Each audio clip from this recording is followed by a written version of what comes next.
하나님께서 우리에게 주시는 말씀 같이 보겠습니다. 호세아 8장 1절에서 4절까지 말씀입니다. 호세아 8장 1절에서 4절까지 말씀을 저와 여러분들이 한 절씩 교독하여서 읽겠습니다. 나팔을 불어서 비상 경보를 알려라. 이스라엘 백성이 나의 언약을 깨뜨리고 내가 가르쳐준 율법을 어겼으므로 적군이 독수리처럼 다 주의 집을 덮칠 것이다.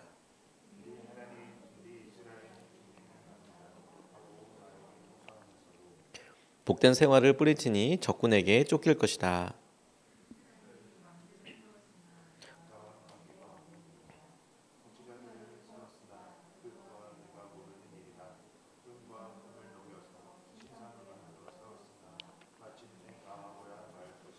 아멘. 하나님 말씀입니다.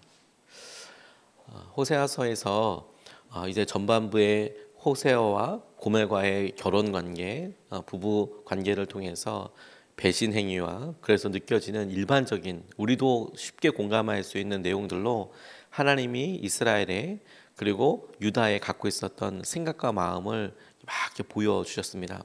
그리고 나서도 이제 뒷부분으로 가면 갈수록 이제는 하나님께서 가지고 계신 직접적인 감정과 마음들을 이제 호세아를 통해서 이렇게 표현하고 계시는데, 당시에 호세아가 처해 있었던 북이스라엘과 남유다가 처해 있었던 여러 상황들의 하나님께서 직접적인 의미, 그렇게 된 목적에 대해서 설명하시기도 하고, 그럴 때 느껴지고 있는 하나님의 마음, 하나님의 본심에 대해서 이제 우리에게 계속해서 알려주고 계십니다.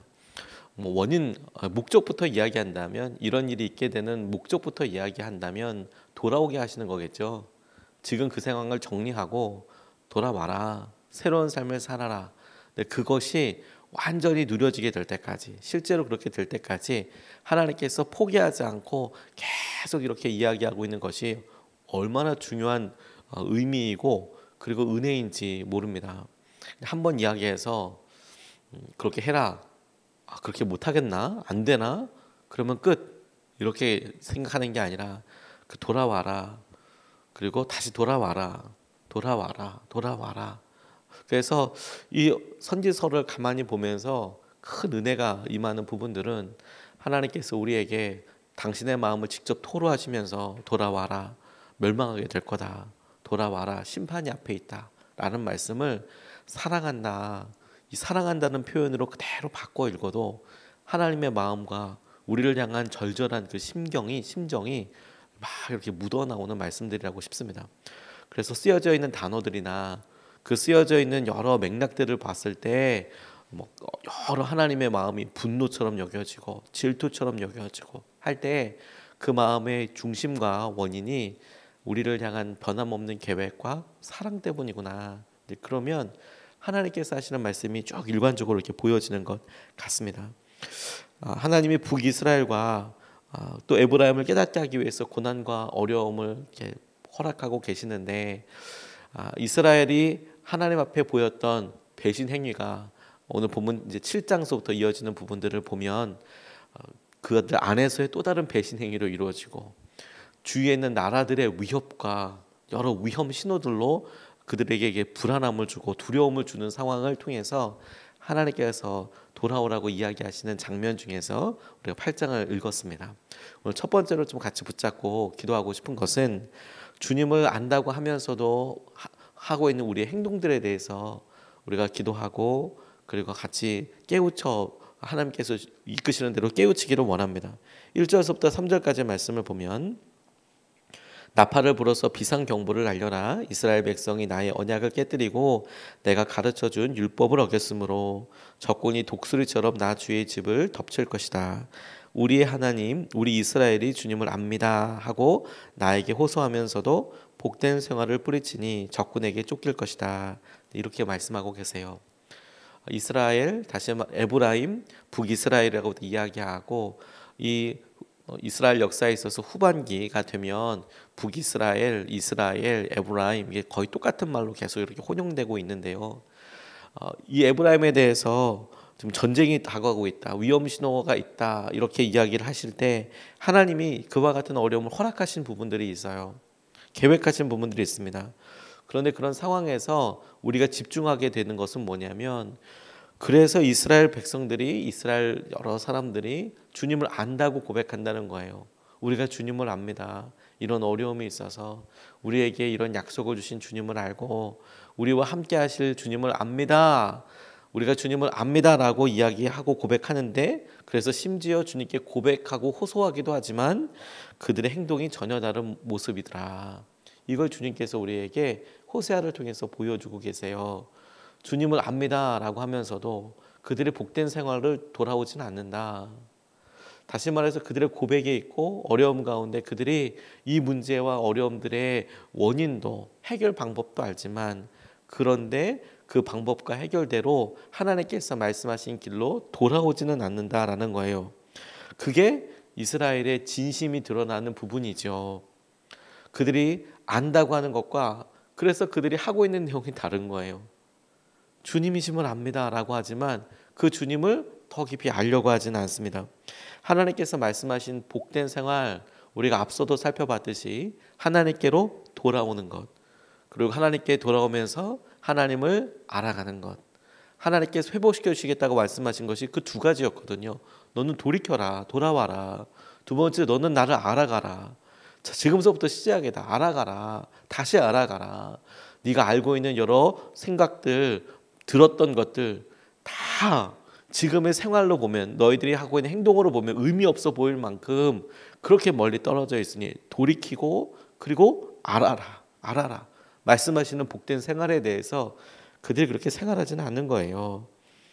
그들이 알고 있는 말씀과 약속과는 전혀 다른 상태인 적군에게 계속 그래서 쫓기는 삶을 사는 것이죠. 왜 우리가 알고 있는 말씀과 왜 우리가 알고 있는 대로 이렇게 우리 가운데 약속이 이루어지지 않는 것이냐? 너희들이 말씀을 알고 나를 안다고 하지만 실제로 복된 생활로 돌아오지 않고 있지 않느냐? 그러니 적군들에게 쫓기고 어려움 가운데 그렇게 계속 있게 되는 것이다. 주님이 그 부분을 계속 말씀하고 계시는 거예요. 너희들이 알고 있는 것이, 안다고 하지만 어떻게 그렇게 할 수 있는가?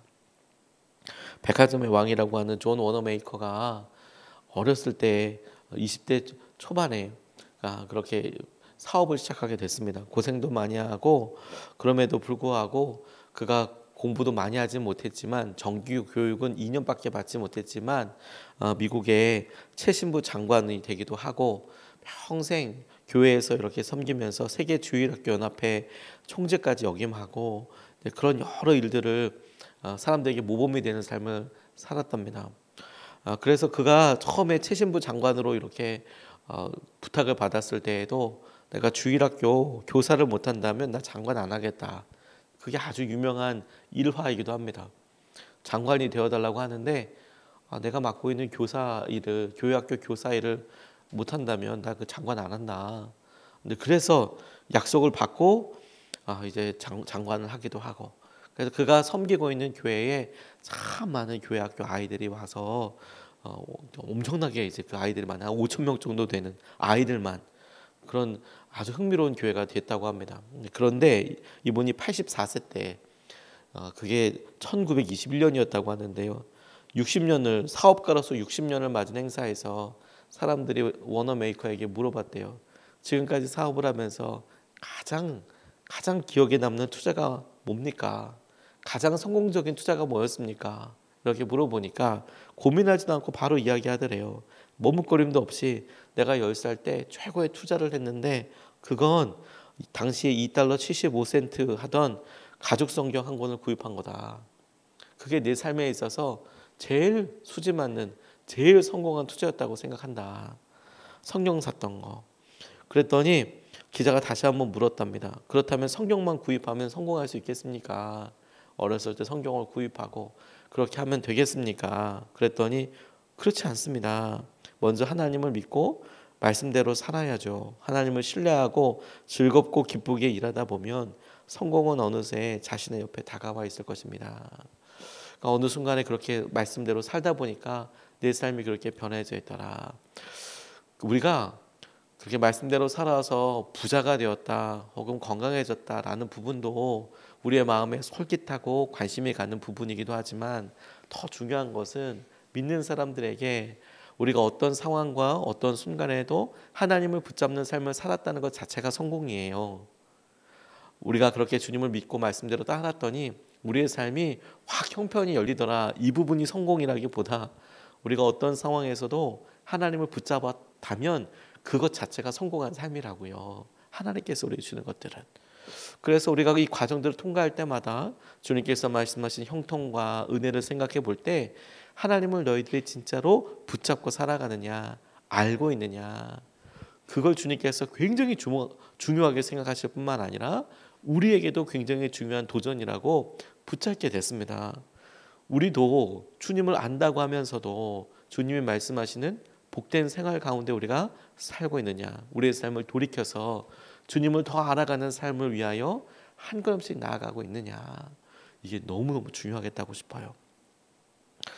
지나가면서 선전을 다 보지는 못했지만 그냥 잠깐 나오는 선전을 보니까 그런 내용이 있더라고요. 홈런을 치고 싶지.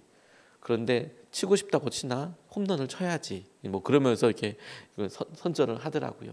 말씀대로 살고 싶죠. 그리고 주님께서 말씀하신 그런 삶도 누리고 싶죠. 근데 그렇게 된다고, 그걸 안다고 해서 되어지는 게 아니더라고요. 사실은 그런 일들을 위해서 아주 차근차근 나아가고 차근차근 이렇게 보게 되는 과정들이 꼭 필요한 겁니다. 대학교 다닐 때 테니스 수업을 한번 받은 적이 있어요. 요즘도 이렇게 보면 테니스가 우리나라에서도 동호회도 있고 많은 분들이 치신다고 알고 있지만 우리나라에서보다 뭐 영국이나 이런 데에서는 어마어마한 스포츠더라고요. 이 웸블던이나 이런 데서 우승하고 그러면 뭐 상금도 엄청나고 굉장히 엄청난 스포츠더라고요. 많은 사람들이 하고 있고 뭐 되게 아주 뭐라 그럴 때나 일반화되어 있는, 우리나라에서는 그런 느낌이 조금 덜하지만 해외에 보면 그거 1등하고 그러면 대단한 거더라고요. 그런데 실제로 제가 그거 한번 배워봤는데 너무 지루했었어요.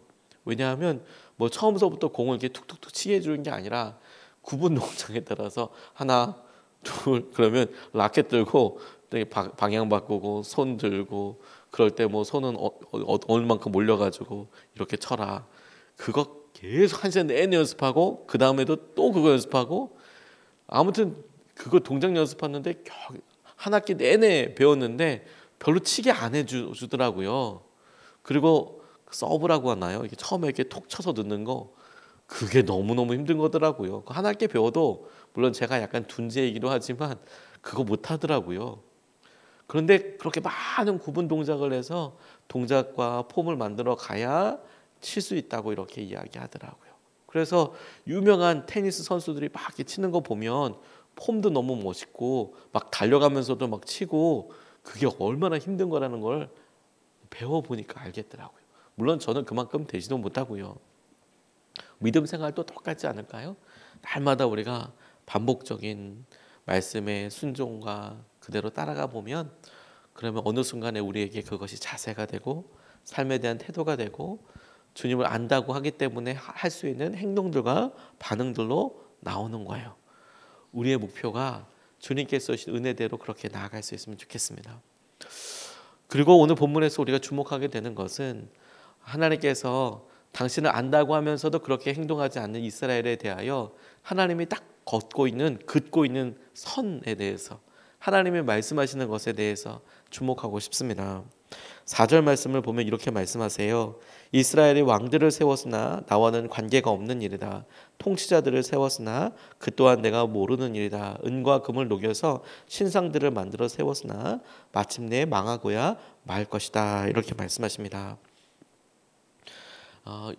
말씀을 다시 한번 드리지만 이스라엘, 북이스라엘, 에브라임이 이 남북조가 나누어져서 특별히 700년대에 이렇게 넘어오면 혼용해서 사용되는 말이에요. 여기서 말하는 이스라엘은 전체 이스라엘이라기보다 북이스라엘을 한정적으로 이야기하는 경우들이 많이 있습니다. 에브라임도 마찬가지고요. 이 어려움을 해결하기 위해서 왕들을 세웠대요. 통치자들을 세웠답니다. 근데 상황이 되게 급박해 보여요. 적군들에게 쫓기고 어려움을 당합니다. 실제로 이사야가 활동했던 시기에 히스기야가 왕이었고 그 히스기야가 활동했던 시기에 북이스라엘이 망했습니다. 그리고 이사야와 함께 활동했던 북이스라엘의 선지자가 호세아이기도 해요. 이렇게 둘러서 이야기한 이유가 뭐냐면 호세아가 예언하고 난 이후 얼마 되지 않아서 북이스라엘이 멸망했어요. 722년경입니다. 그러니까 이미 이 제국이 이 이스라엘, 북이스라엘이 에브라임 지파로 대표되는 이 북이스라엘이 이미 아시리아에 의해서 멸망할 수 있는 징조가 막 보였어요. 그래서 이 시기가, 이 세대가 지금 거의 마지막을 향하여서 막 달려가는 거예요. 폭주 기관차처럼. 그래서 호세아가 계속해서 경고하는 거예요. 돌아와라, 돌이켜라 라고 이야기하는데 지금 북이스라엘이 그것에 대해서 외면하다가 결국에는 이제 몇 년 있다가 몇십 년 있다가 이 북이스라엘이 마지막을 고하게 되는 거거든요. 북이스라엘을 향한 호세아의 마음이 안타깝고 하나님도 그렇게 안타깝게 이야기하고 계시는 거예요. 너희들이 그렇게 이 어려움을 극복하기 위해서 왕도 세우고 통치자들도 세웠지만 다 의미 없다라고 허사다라고 이야기하는데 그렇게 된 이유를 본문은 이렇게 이야기하고 있어요. 하나님이 너희들이 한 그런 행동들, 왕을 세우고 그런 것들과 관계없다. 나랑은 관계없는 일이다. 뿐만 아니라 그렇게 한 행동들에 대해서 난 모르는 일이다. 이렇게 말씀하고 계세요.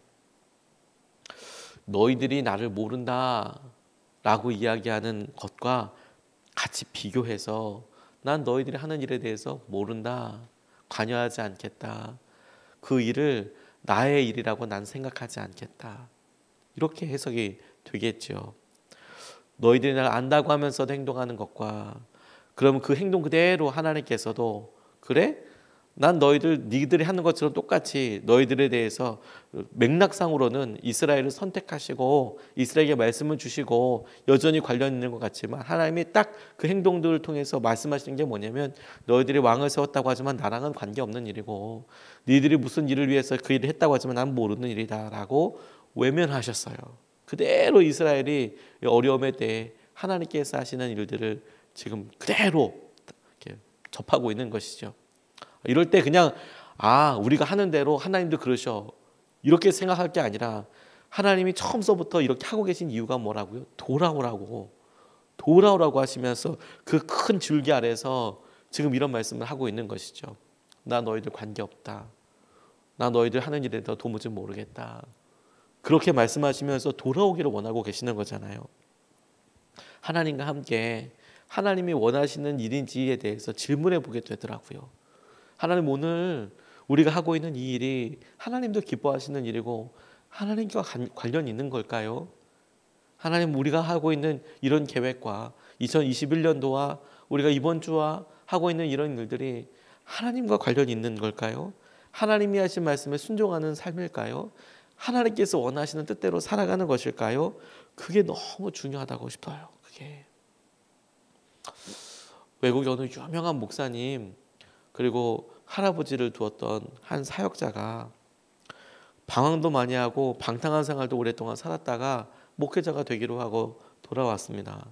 신학교 시절을 이렇게 보내니까 그동안에 본인이 해왔던 여러 일들에 대해 정말 죄스러운 마음이 있었는지 열심히 사역을 하려고 하는데 2년 동안을 그렇게 열심히 하는데 어느 순간에 마음속에 하나님과의 관계가 너무 좀 팍팍하다 이런 느낌이 들더래요. 그래서 하루는 운전을 하다가 나는 하나님과 참된 관계를 맺고 있는가 이런 질문들을 해보게 됐답니다. 혼자서 운전해서 이렇게 가다가 나는 하나님과 바른 관계를 맺고 있는가?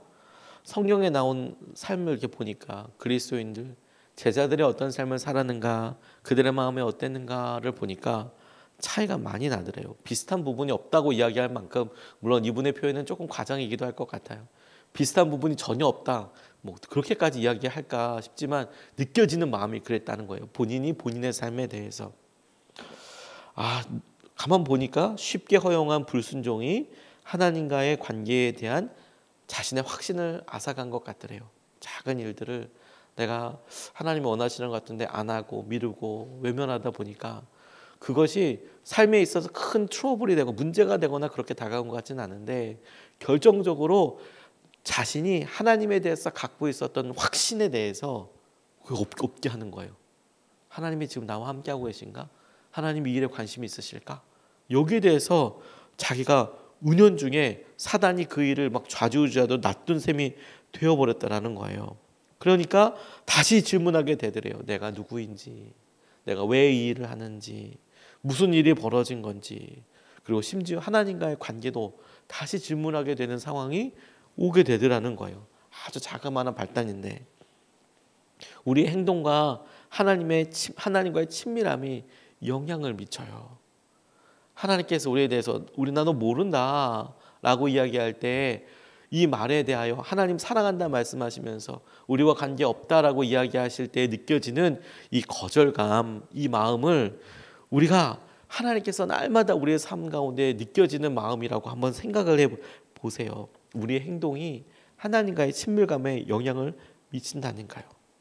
어느 순간에 하나님과의 친밀감이 사라지고 그리고 그분과의 관계에 대해서 우리 내면의 확신이 줄어들 때, 사라질 때, 사라지는 것 같을 때 하나님과 더 바짝 붙잡아서 하나님께서 마치 우리에게 너 무슨 일해도 나랑 관계없다, 나하고 모르겠다라는 느낌이 우리에게 들 때 오늘 말씀하신 그대로 이런 느낌이 우리에게 들 때 그러면 생각해 봐야 한다는 거예요. 이걸 확신하고 싶고 이걸 믿음으로 서고 싶다면 내가 하나님을 추구하고 그분이 원하는 삶을 살고 있는지, 호사의 말을 그대로 인용해서 적용해서 한다면 내가 하나님께로 돌이켜서 돌아가서 내가 하나님을 알아가고 있는지, 그것을 주님께서 물으신다고 싶어요. 하나님께서는 하나님께 돌이키고 돌아와서 하나님을 알아가기 위하여 한 걸음씩 나아가는 사람을 결코 자신과 관련 없다고 이야기하지 않으십니다. 하나님은 그들을 결코 포기하지 않으십니다. 남유다는 이쁜 구석이 많아서 살려둔 게 아니에요. 그들이 그럼에도 불구하고 히스기야라는 왕이 나오고 그들이 그래도 어려울 때 믿음으로 살았던 몇몇 연약하지만 하나님을 붙잡았던 왕들을 통해서 그래도 살아남고 그래도 축복과 은혜 가운데 있게 된 거예요. 우리에게도 하나님께서 2020년도를 마무리하면서 중요한 질문들을 하신다고 싶어요. 오늘 두 가지 같이 나눴는데요. 우리 스스로에게 주님을 안다고 하면서도 우리는 복된 생활을 하고 있는가? 우리가 안다면 그거 실천해야겠네요. 그대로 하나님께서 우리에게 말씀하신 대로. 두 번째, 하나님과 관계없는 일인가? 혹은 하나님과의 관계를 우리가 확신하고 있는가? 하나님께서 우리에게 직접 말로써 네가 하는 일 나랑 관련 없다 이렇게 이야기해 줄 수 있을 것 하시는 것을 알아듣는 정도의 관계라고 해도 괜찮은 관계예요. 그나마 해도. 그렇죠? 근데 그것마저도 들리지 않아요. 확신이 없어. 그냥 우리 스스로가 느끼는 느낌이 하나님과의 관계가 없는 것처럼 느껴지는 것 같아. 그럴 때 하나님께로 돌아와 하나님을 알아가는 삶을, 복된 삶의 자리로 돌아와야 하겠습니다. 우리의 삶의 방향을 하나님께로 붙잡고 오늘도 나아가면 좋겠습니다. 이것을 붙잡고 두 번 나눠서 같이 기도하겠습니다. 첫 번째로 같이 기도하고 싶은 것은 주님을 아는 대로 말씀을 아는 만큼 순종하게 해달라고 기도하고 싶습니다. 새로운 말씀을 더 많이 알아야 되는 부분들보다 이미 알고 있는 말씀을 제대로 사는 것이 우리에게 더 커다란 축복의 길이 될 거라고 저는 많은 경우에 생각합니다. 우리에게 물론 새롭게 하나님께서 말씀을 주시고 깨닫게 하시는 부분도 분명히 필요하고 중요하지만 그것보다 만만찮게 중요한 건 뭐냐면 그 아는 대로 살고 있는가, 주님을 안다고 하면서도 복된 삶을 살고 있는가. 그러면 하나님 우리가 주님을 아는 대로 말씀을 아는 만큼 살아보게 해주고 단순하지만 명확하게 말씀한 그런 일들에 순종하는 하루 한 주가 되게 하여 주십시오. 우리 같이 첫 번째로 함께 기도하겠습니다.